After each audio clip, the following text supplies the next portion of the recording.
Today's episode is sponsored by The Optimist. You can go to theoptimistla.com. Incredible menswear, the best fashion from all around the world, curated. Great guys over there, Joey and David. Their home headquarters is in the Platform in Culver City. If you haven't been to the Platform, it's incredible. It's booming. Restaurants, shops, galleries, events. They also have a pop-up store on Larchmont. They had one over the holidays in Beverly Hills, which did really well. Now they have another one in Larchmont. I get all my gear there. It's everything you can imagine and more, from clothes to accessories. It's today's guy, an international, sophisticated guy, but casual, comfortable. It's like if you went to all the coolest boutiques around the world and curated a few things from each. That's what it is. They do it for you. I appreciate you listening. And for all you tuning in, today's special guest is Lee Syatt. Lee Syatt is a comedian and a podcast legend. He worked on several podcasts through the year. The Church of What's Happening Now was the big one that he just wrapped up on. You can find Lee at Lee Syatt, spelled Syatt on Instagram. You can also find his new podcast, What Was I Thinking, with Lee Syatt, and he's got another new podcast launching soon called Waistline, and it's on his Pantheon.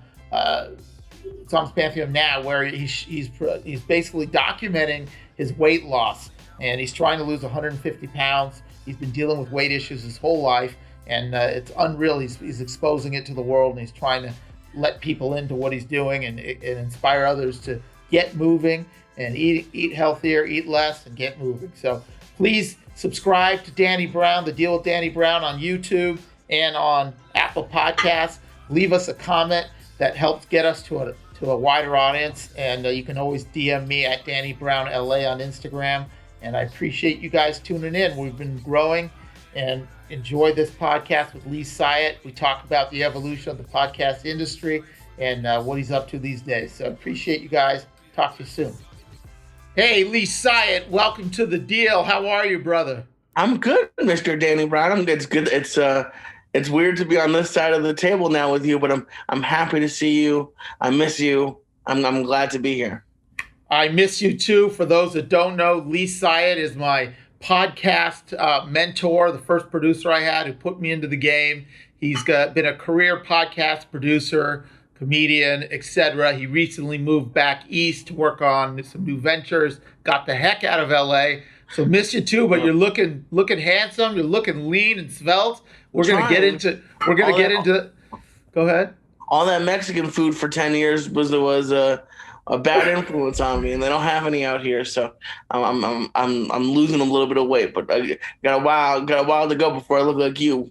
Oh man, please. I got the dad body going, 3 kids, Zoom school. I'm eating terrible. But look, you've done well. You've lost a ton of weight, man, since I saw you. And I know you're just starting. We'll get into that. But let's start this off with, look, I wanted to bring you on, because you're a good dude, a good friend, but you're the podcast maestro. You've been you've been one of the few people that truly have been in the podcast biz from the beginning. You were a part of a huge podcast, one of the biggest podcasts, which is the Church of What's Happening Now, with Joey, who's also an unbelievable talented comedian, great dude. I know you worked with him and are close with him. But why don't you start us off with the podcast business, where it started, 5, 6, 7 years ago, and where we are now, just kind of the podcast industry as a whole. Well, it goes back even further than that. Joey and I started ours in 2012, I believe. Yeah, September of 2012. And we were it started in I think the early or to mid 2000s with tech people. It was a lot of tech podcasts. But they didn't really take off. And then I remember I interned in LA the summer of 2010. I was going into my senior year of college, and I drove cross country because you need a car in LA. And I'm not sure if you've ever done that drive, but somewhere around the middle of the country, you have 2 radio options. It's either mariachi music or like preachers are on the radio. And mariachis all day. Yeah, trust me, I learned to love mariachi music.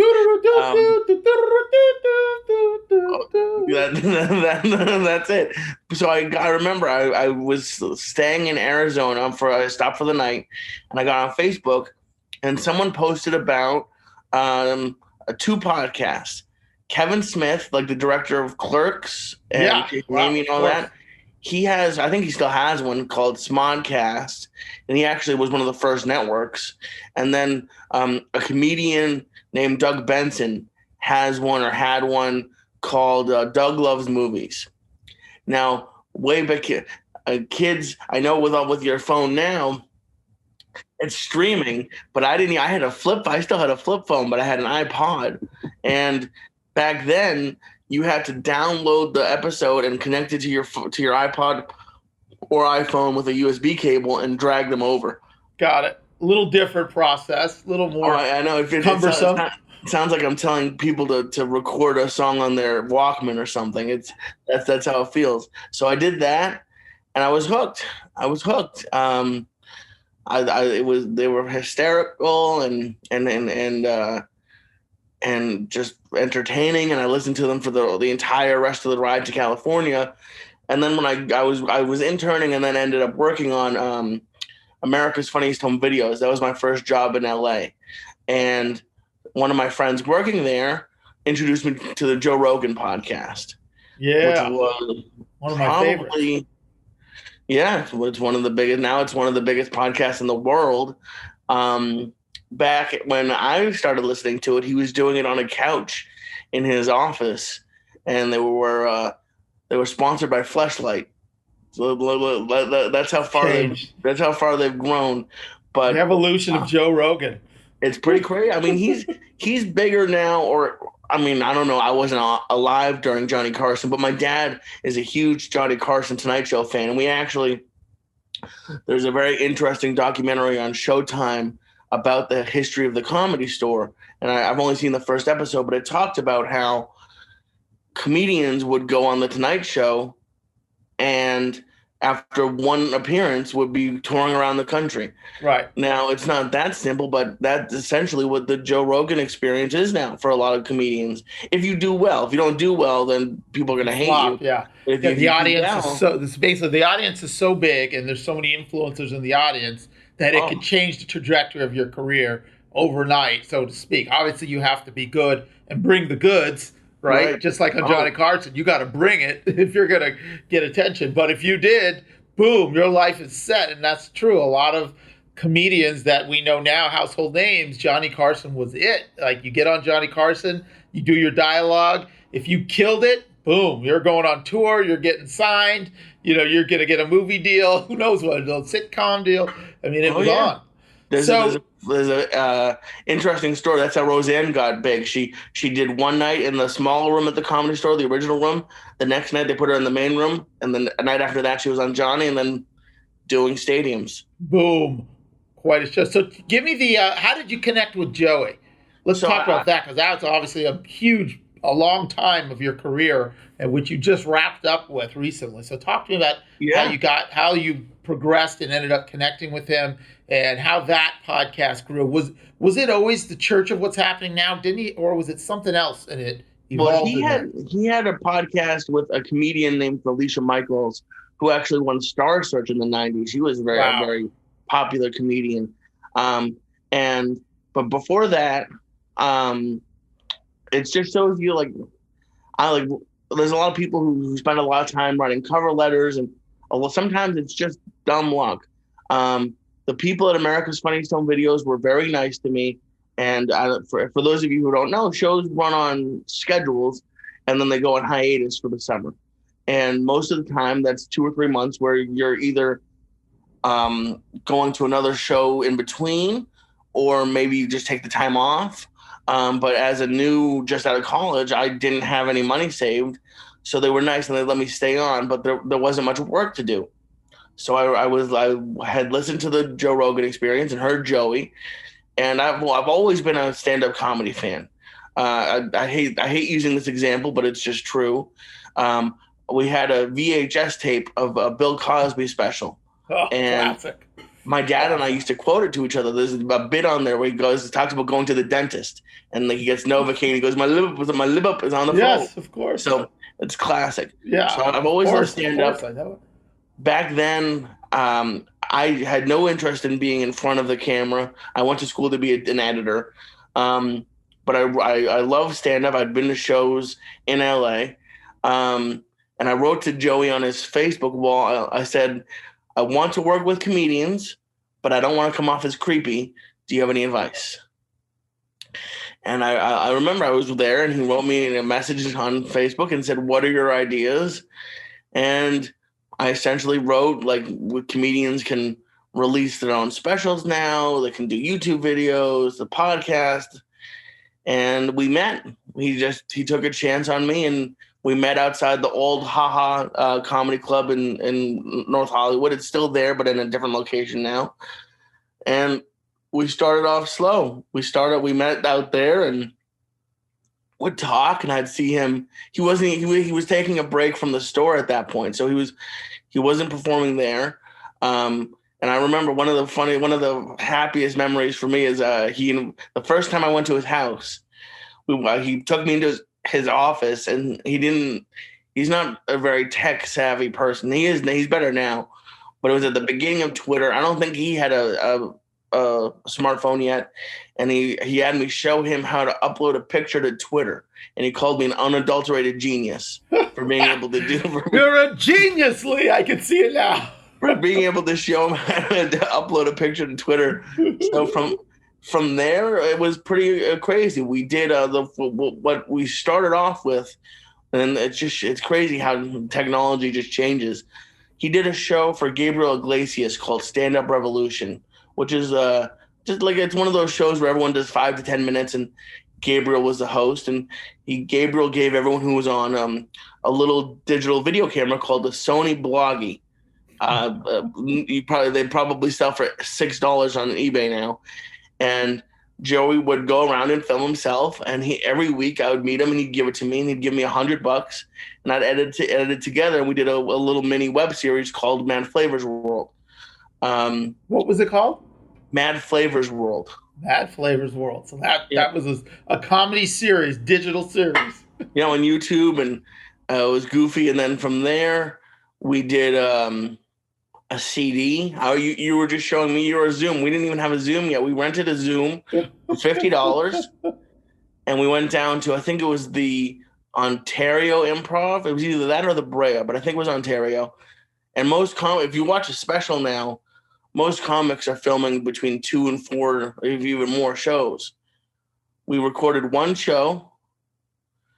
I did a very minimal editing. We cut out a few bits and cleaned it up a little bit, and we put it out on iTunes, and it went number 1 for like a few months, and it hit the Billboard charts, and it was a big success. And then we took that, and this was before GoFundMe or any of that. He put a video up on YouTube and did some talking on Facebook. And we raised from his fans, like $3,000, and we went and shot a documentary in New Jersey and New York, where he's from, and to tell his life story. It was just me and him for literally a day. We shot. It was you usually have like a week to shoot things. It was with a team. It was me and him for one day. One day knocked it out. Yeah, and that was called Where I Got My Balls From. Sorry to all your listeners. It's not very safe for work working with Joe. It's fun, but it's not safe for work. And then we got the idea for the Church of What's Happening Now came. We were talking, and Joey was a big believer that the news was giving you bad news and all of that. And back then, Joe Rogan would stream his live. Now he doesn't stream it live. He puts it out later. But we had the idea of doing a 6 a.m.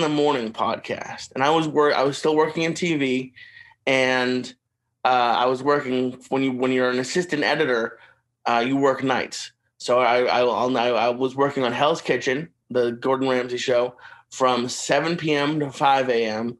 and then I would drive to Joey's house, and from 6 to 8, we would stream live and smoke weed and get crazy. And we did that for like a couple of years. From like 6 to 8, I'd put the podcast up and I'd go to sleep. And in 2012, no, I'm sorry. We started in September 2012. And by April of 2013, when I ended my run on Hell's Kitchen, I decided to take a jump and work with Joey full time. So for almost or over 7 years, I was just full time doing the podcast. Yeah. So for those that are listening, why don't you give us some context on Joey, his career before the podcast, and then the scale of the podcast? How many episodes? How many downloads? How many subscribers? Because it's a massive podcast. So I'd love to hear a little bit about that. It shows. I mean, it's and I take my work on the podcast, I'm very proud of. But Joey is. I used to say this, and this is no slight against you, because I was saying this before I met you, Danny. But I worked in LA, and my most professional, successful client is a 50-year-old Cuban guy who went to jail for kidnapping someone with a machine gun. So Joey is a very extremely hard worker. He used to, even after we stopped doing the morning podcast, he would call me at 6 a.m. for years, just be like, get up, get to work. So Joey was always a very hard worker. But he, like, when we first met, he had about 50,000 people on Twitter. And now I think he has close to 1 million, somewhere around there, 800,000, 900,000. And he was one of the early first guests on the Joe Rogan Experience, but he really capitalized on it. And he had his podcast with Felicia, which started it all. He got him into telling stories, because he never really I mean, if you listen to any of his stories, he thinks they're normal. He thinks a lot of the stuff that he did was just very normal. And to a kid like me who had barely smoked weed before I met him, it was just hardly unbelievable. Normal. The craziest, the most amazing stories you've ever heard. Unbelievable stories. Oh, it was just, and he has such a great way of telling them. And he's so, even though the stories aren't relatable, he's so anti Hollywood, and he doesn't seem fake. And people of all, like my dad's an older version of me, and I used to say my dad said he was coming out to visit me, but he was coming out to hang out with Joey. Right. So when Joey's a cool dude, man. Oh, he is. When Joey did his podcast with Felicia, he said he started selling like about 100 tickets. Like, he would do okay at the comedy shows.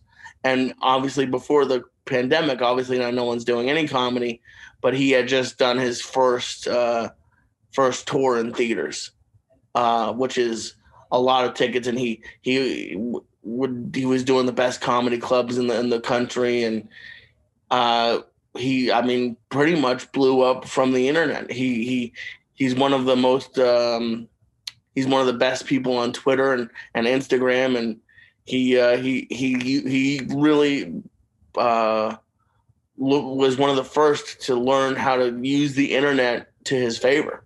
Yeah. Well, he certainly has all the attributes, and you nailed it on the head. I mean, not only does he have this distinct baritone, deep voice, and he's this big, intimidating presence, he's so authentic, and he's so who he is. And he's such a great storyteller. You get so engaged, and he's talking about some gritty, dark shit but he says it in humor and with warmth and love. And it's such a unique take. They should really just make an HBO type or a Netflix show about his life. And I mean, that would be so cool. Like the Narcos version of Joey. Oh my God. Yeah. That would be great. I mean, the stories he's telling of growing up is unbelievable. And It's such an entertaining podcast. I think there's a little bit too many gummies, maybe too many edibles. Oh, What happened to you on that couple of years that I don't really remember that well. What was the famous episode that everyone talks about with you when you were out of your mind on gummies? Oh, that was we used to take. So for those of you who aren't edible Edibles will knock you out. Right. So for example, like Danny, I'm sure you've never even tried it. You've never inhaled. So yeah. But most people, if they take an edible, take between 10 and 30 milligrams. Some people can go higher than that, but that's like an average start. Would that be one full gummy, or is that a piece of a gummy? No, that's a lick of a gummy. Yeah. And it didn't. And I could never do this now. It took many. He called it training, but the gummies, the stars of death, as he called them, which are stars of death. They're pretty much gone now, because when they became recreational, the too dangerous. The people who were making it kind of disappeared. But there were two sizes of gummies: 125 milligrams and 200 milligrams. Oh, and the most I ever took was 3,000 milligrams. 3,000. Yeah, it wasn't that night. It wasn't the Lee Syatt Outer Space night, but it was another. It was another night, and we were doing on Lee Syatt Outer Space. That was the episode that I. No, that wasn't 3,000. Honestly, I feel like your body kind of knows that it's not supposed to be that high, and so I was higher on the Lee Syatt Outer Space. That one, he loves to mess with me in a loving way, but he like, there's something about like Led Zeppelin music, especially in the dark when you're really out there. It's kind of scary. You can lose yourself.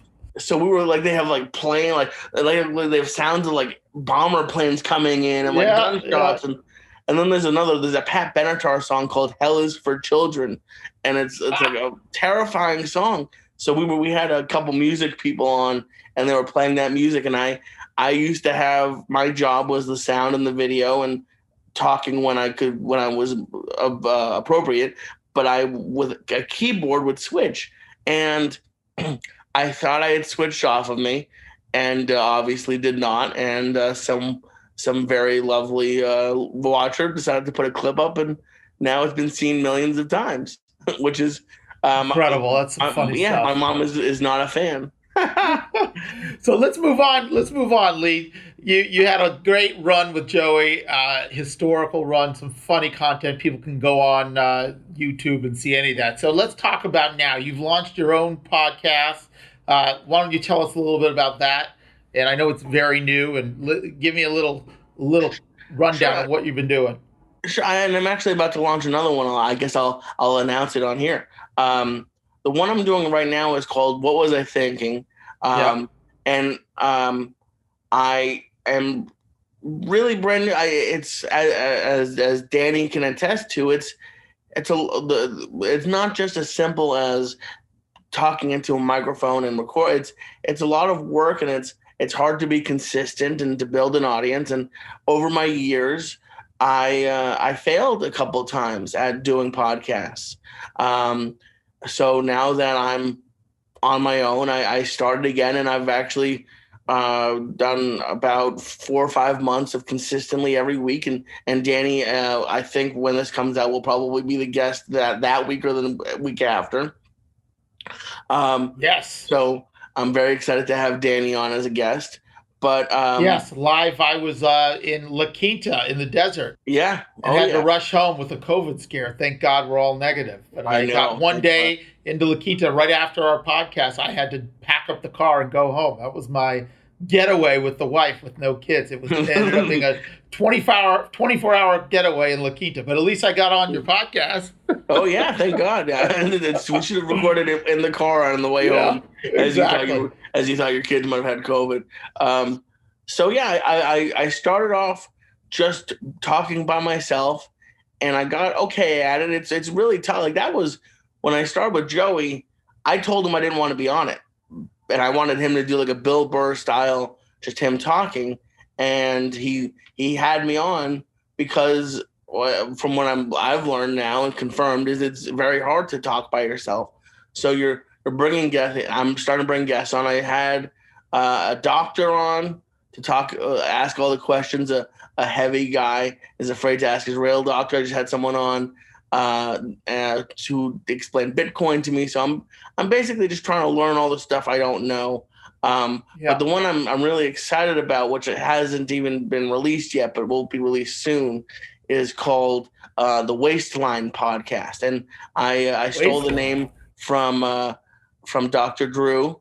Is this your health and diet podcast? Yeah, it's going to be obviously for your audio listeners. I'm a 6 foot tall guy with ripped abs.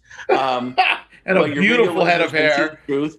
I've always been heavy, various degrees, and especially with the pandemic, I really just I like, it's not even a joke. When they said that we were going to get locked down, I got kind of nervous. Like they said, like when I don't know if you guys remember a year ago, but I was hearing rumors like you weren't going to be allowed to leave the house.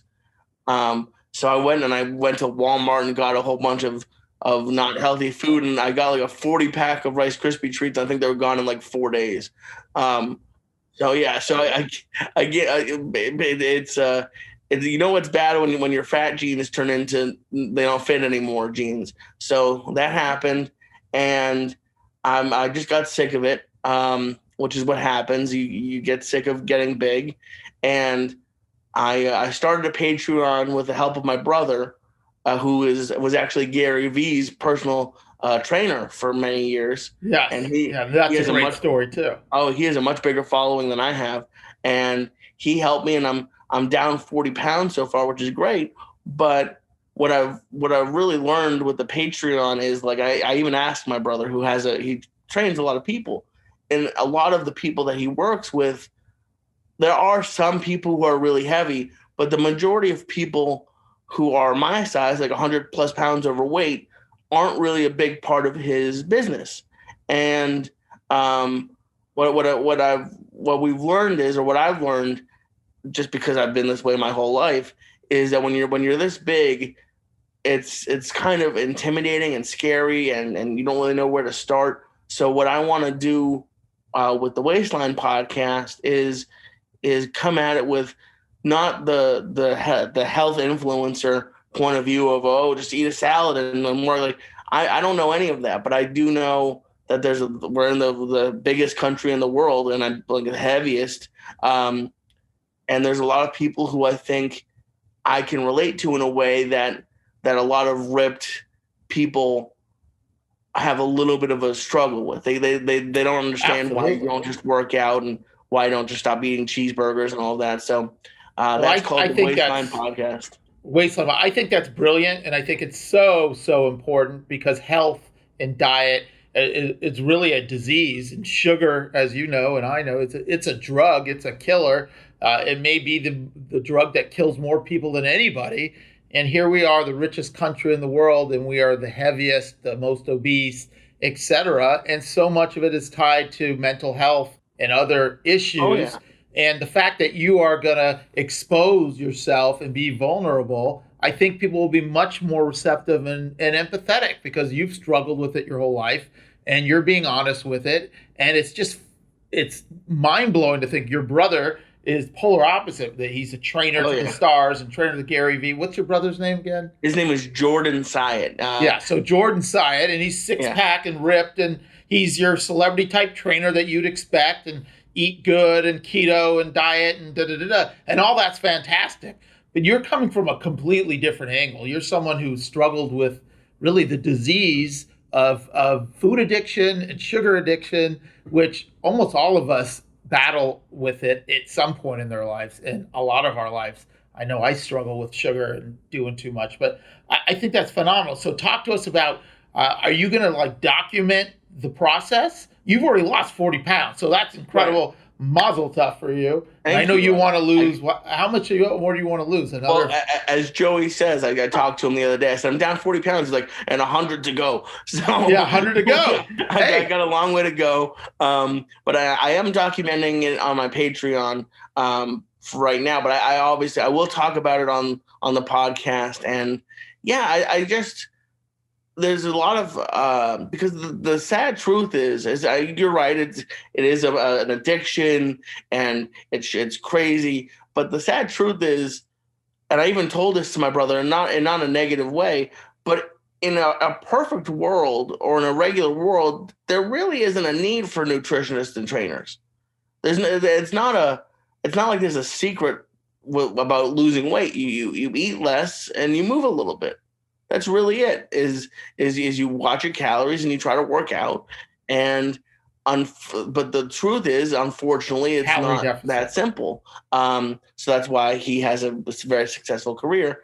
So with the podcast, what I'm trying to build is, and I hate this term. I need to come up with a different term for it, but a safe space. Because like the only time I ever really lost a big amount of the last time I lost a big amount of weight, I joined a kettlebell gym. And I'm someone who hates working out. I've never enjoyed it. And there was something I went 3 days a week, and there was a pretty standard class with 5 or 6 people, and we became really close. And I didn't want to let them down by not showing up, and we worked out, and I got down to, I think it was like 70 pounds from where I am now. So what, and now with my Patreon, what I'm getting a lot of is there's some skinny people on there, but there's also a lot of people who, they feel alone. They don't want to, they feel like they're going to get made fun of at the gym, which usually doesn't happen. Usually at the gym, everyone's super nice, but it's an intimidating place to go if you've never been before. So of course, and we all have that self, doubt and the voice in our head, and you can just imagine how intimidated and how how self-conscious someone would be going to the gym if they're not in shape and they're obese, and it's like, should they belong there? Are they embarrassing? Yeah, it's like, how do you break through that noise, and how do you make that palatable? Hard. And hopefully you will open some doors for people to say, okay, I can step through these doors. I'm more comfortable. Hey, before we go further, Patreon, explain to me how that works. It's very cool. It's an interesting website where creators of all types, you can do podcasts, videos, artwork. It's just a way for independent creators to get supported by their fans, I guess. So it's a monthly subscription. It is a subscription. You can do it based off of posts if you want to, but most people will do I have a $3 and a $5 tier every month. I'm not trying to get rich off of it, but I'm posting what I weigh. Like yesterday I did a weigh-in, and just getting briefly back to what we were talking about with the mental thing. I thought I gained weight last week, and luckily I ended up not gaining weight, but I had this urge, like I fell back into old habits, like, oh, I should just quit because I gained weight. But the people on what the best thing that I've done on the Patreon by far is I do a live Zoom workout 4 to 5 days a week, minimum of 4.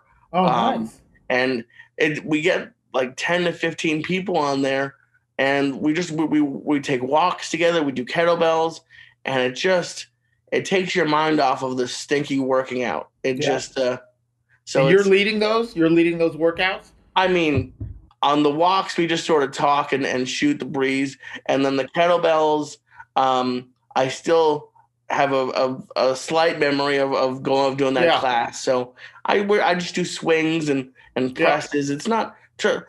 If I turned into a health influencer, quote unquote, I'm not going to be telling people to do crunches.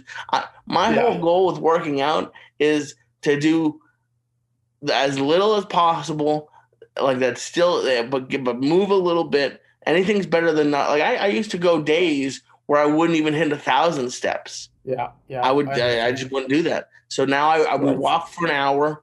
I get between 2.5 and 3 miles in, and amazing. And it's just hopefully That's life changing for people. And, that's life changing. I love that approach again, because it's not about the most complex and cutting edge working out, high scientific workout. It's more like let's keep this simple and do something that you can do consistently and get you moving. Let's get our bodies moving, and let's try to have some sort of caloric deficit so that we can eat a little less and move a little more, and you're keeping it simple. And, if you do that over a sustained period of time, that's going to change people's lives and their health. I hope it changes. I mean, what is the word? A little bit of, I'm blanking on the word, but selfishly, I hope it changes mine. And if it changes other people's, that would be with cream on top of it. It's essentially the same thing as building a podcast. Like that's the tough part about working out when you're heavy is you go to these classes and it feels great, but either you get injured or you're just so sore you can't even move, and then you don't go the next day.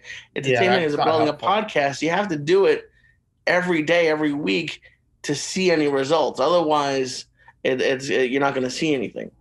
Yeah.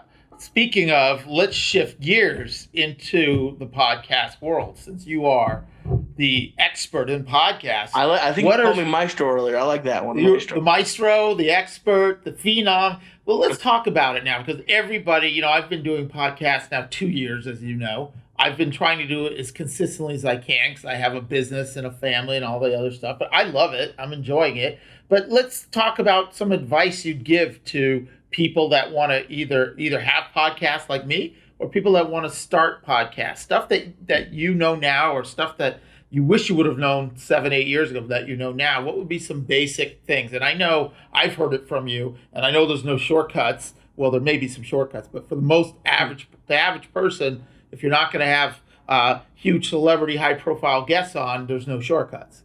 Right. And it's one of the big things, and it's very understandable, but with the popularity of all the big podcasts like Joe Rogan and Brendan Schaub and a lot of big podcasts, a lot of people will come in and essentially they want to recreate those podcasts. They want to have a similar style. They want to have the same kind of guest.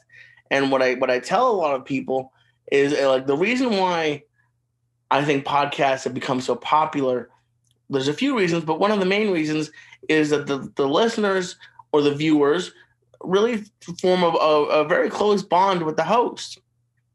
So what I tell people is to obviously, if you're inspired by somebody, that's fantastic.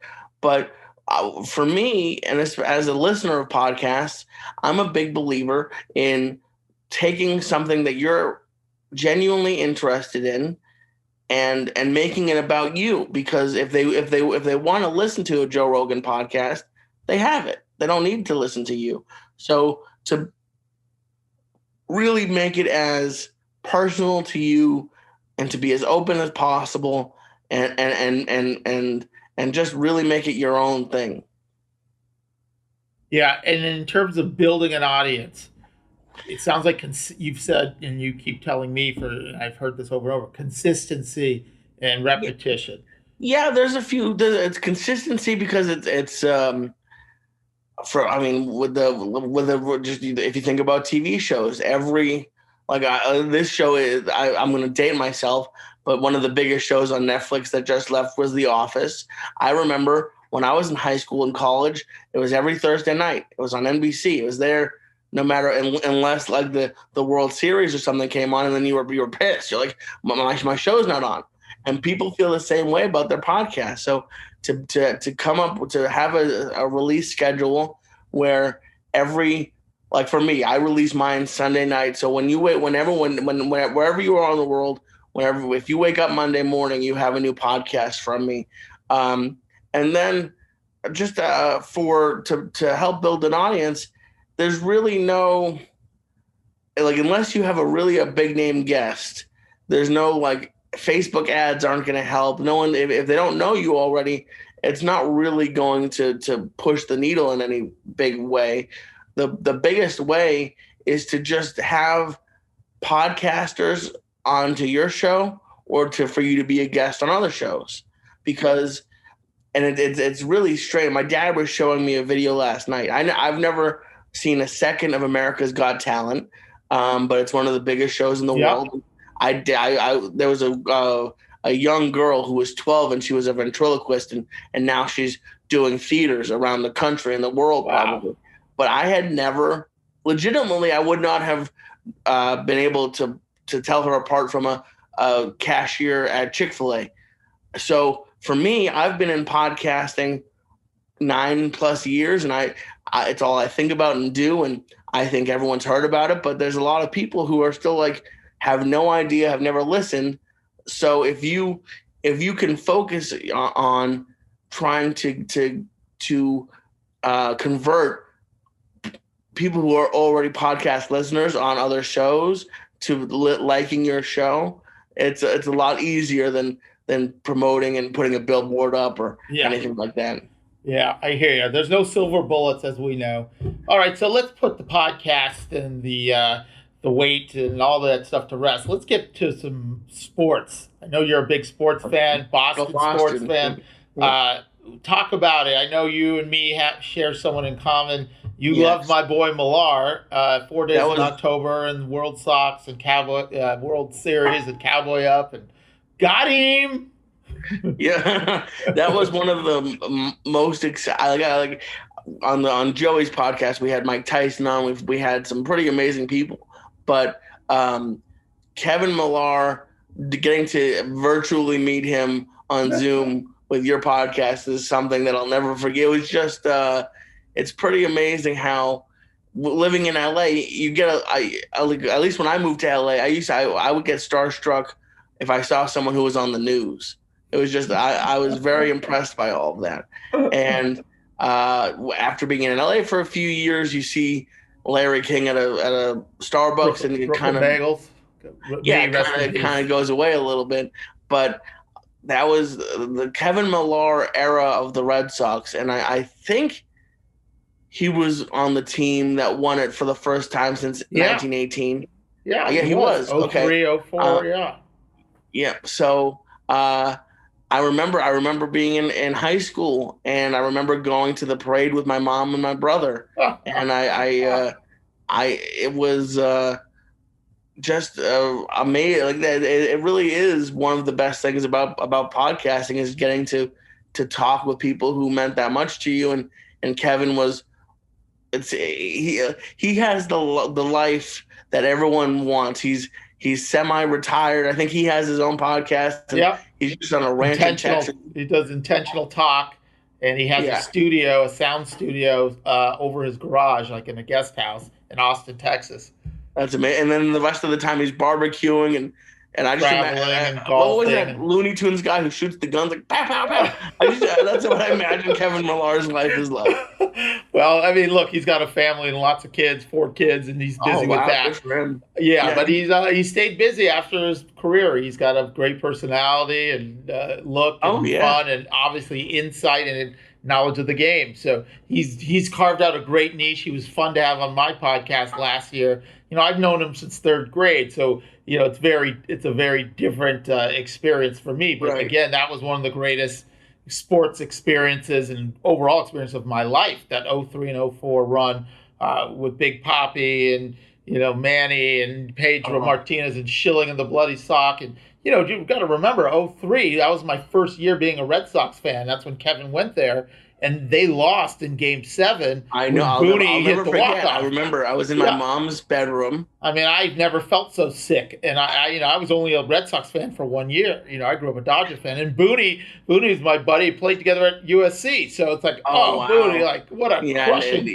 Aaron Boone hits the bomb. I can forgive Aaron Boone. I don't hate Aaron Boone as much as I used to, but that was a heartbreaker, man. Heartbreaker with Wakefield, who has done so well, and it's just, one got away and one swing ended it, and then to come back and redeem themselves that way, and doing the shots in the locker room before the Yankees game. I mean, there's such great stories that Kevin's been in the middle of, and the 4 days of October, which I've talked about in the podcast. What an incredible experience. So I'm glad you appreciate that, Lee.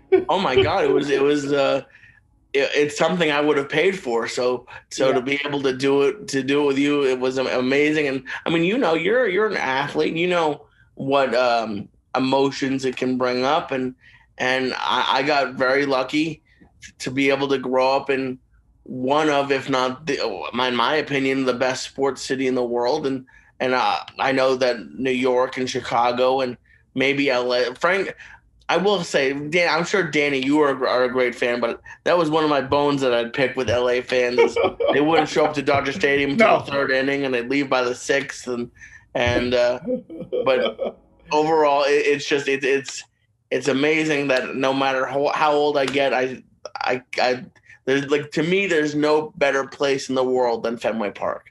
There isn't. And I remember those games, those rivalries with the Yankees. There was people brawling in the stands, and girls are slamming drinks and they're fighting. And I'm like, what is this? This is not a baseball experience I knew of at Dodger Stadium growing up. This is nothing like it. I mean, it's people are going bonkers, and they're there 6 hours before the game on Yawkey Way getting hammered. And I'm like, what is this? This is a whole different experience in the world. One of my favorite videos of all time is I wasn't there, but there's a Red Sox Yankee game, and Jerry Remy is the color guy. He was actually on the Angels at some point. I don't know if you were a fan of him then. Yeah. But he's been the color guy for pretty much my whole life that I can remember for the Red Sox.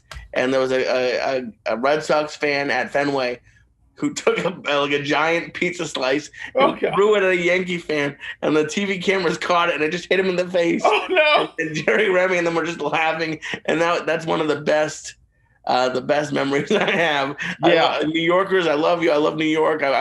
It's sad what's going on there right now, and I would love to live in New York eventually. But the Yankee thing, I can never forgive. So that pizza to the face is amazing.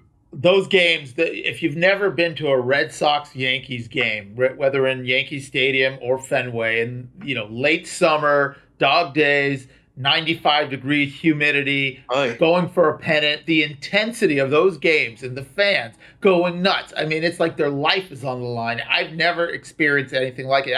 I may have told you, but Millar, it was one of those late in the season series, and they were battling for first place in the Yankee Stadium. Millar comes down before the game. We were in the dugout in the clubhouse with him, me and my buddy Dave Ravitz, who went. He's like, you guys, I got you great seats, but got bad news. You have to wear these shirts. And by the way, I'm cutting off the sleeves. He cuts off these T-shirts, these Red Sox shirts, Millar shirts, makes them muscle shirts. He says, you have to wear it the whole game. Sends us into the stadium, and people were throwing shit at us and screaming at us. We're lucky we survived that. I mean, these guys were going to kill us.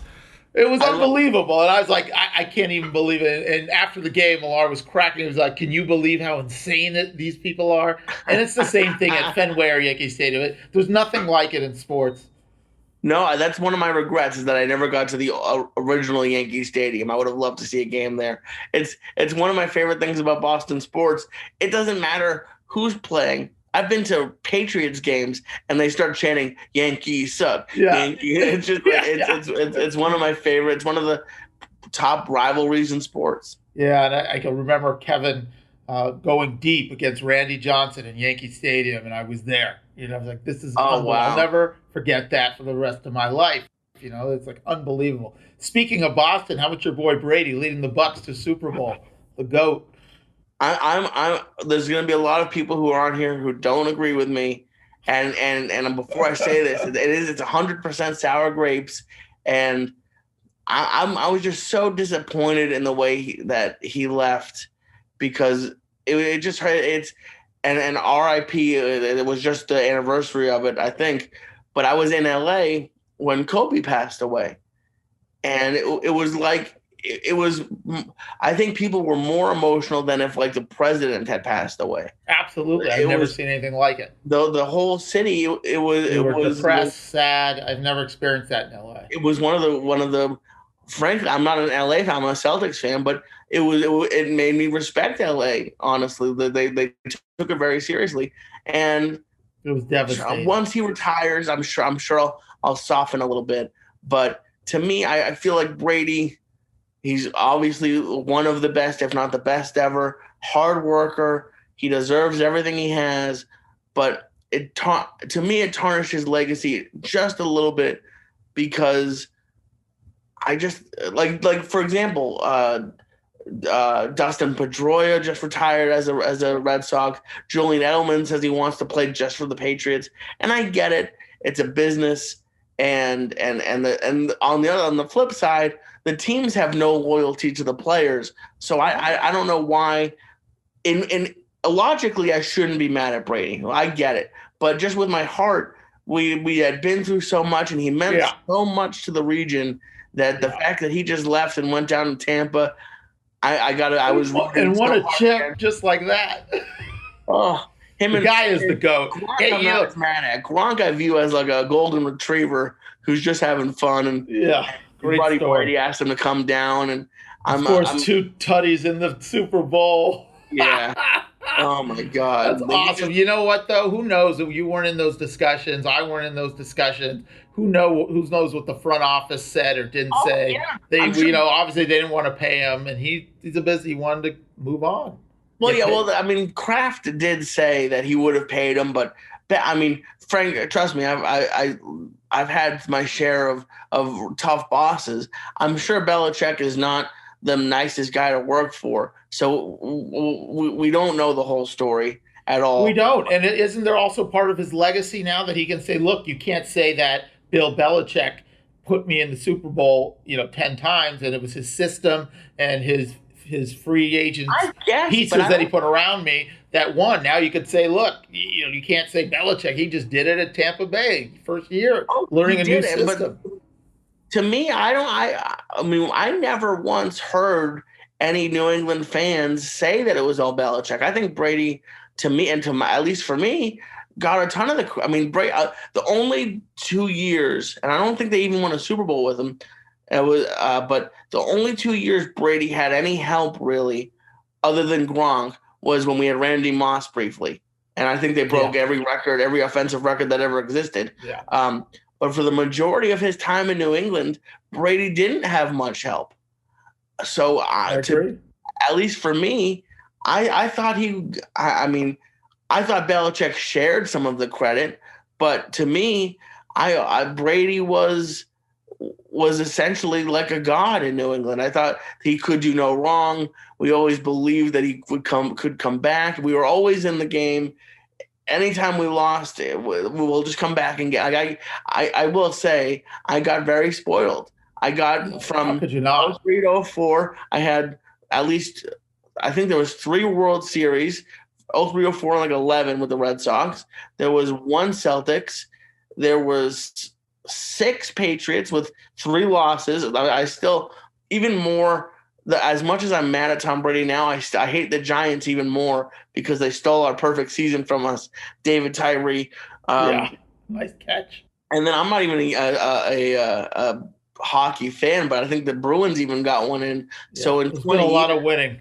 I just experienced my real first terrible Patriot season. So I'll have to stick around, but that's for me. I'm sure there are some bandwagon fans, but that's why I love Boston so much. We don't.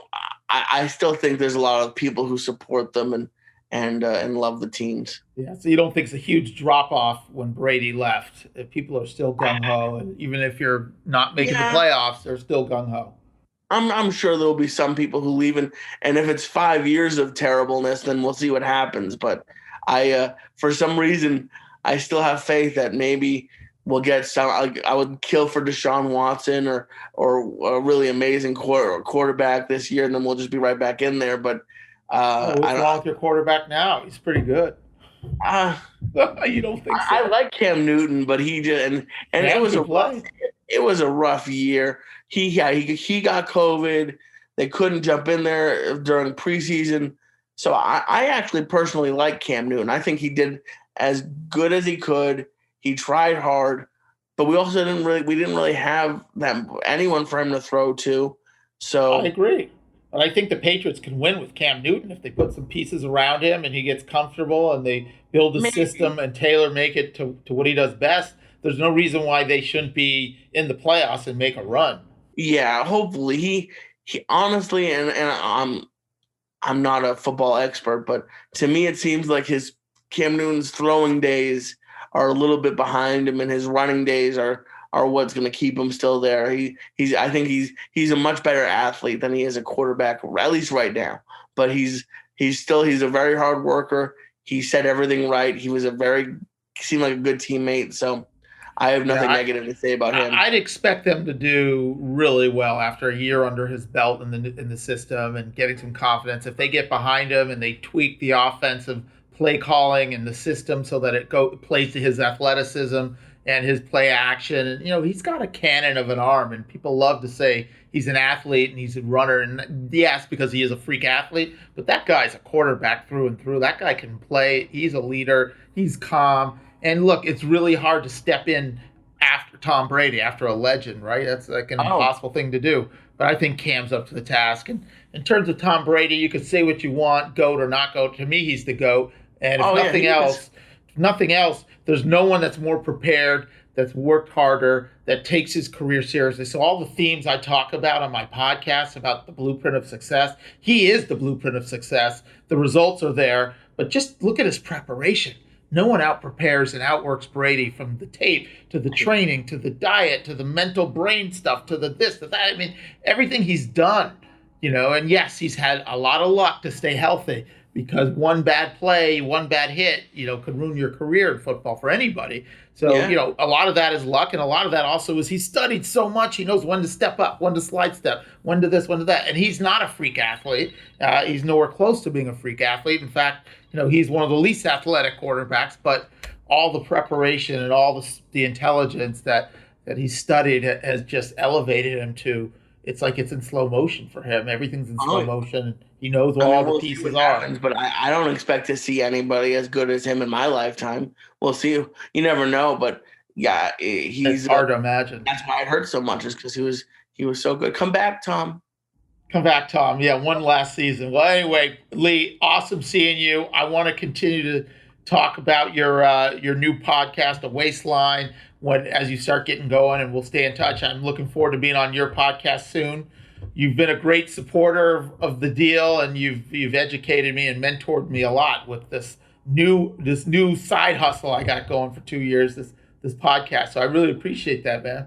Well, thank you, and I'm not just saying this because I'm honest. I've told you before. It's there's a lot of people who just burn out and do 10 episodes, 5 episodes, and the fact that you've done it for 2 years is an accomplishment within itself. So, and you've had some great guests on.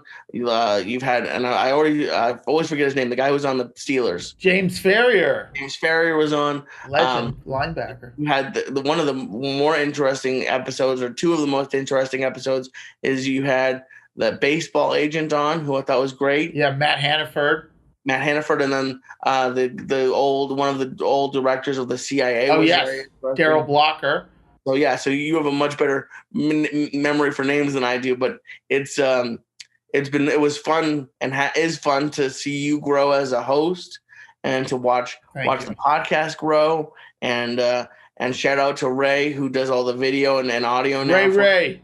He did the video for you while I was there. Now he's a one-man band. Yeah, it's good to get the band back together, man. It feels good, and you're welcome anytime on the podcast, and anytime you're back in LA, we'll go get a nice healthy meal and take a long walk. Let's do it. Yeah, hopefully by the time I come and see you, we'll be down another 50, and we'll do a Speedo swimsuit. We'll go to Venice Beach and do some pull-ups and some dips. Oh, yeah. Maybe surf. Get you on a surfboard. Oh my God, I would die. I don't care what weight I am, I would die. Lee Syatt, you're a legend. Love you, brother. Good to see you, man. Great to see you. Be good. Thanks, man. Talk to you soon. Bye, guys. Thank you.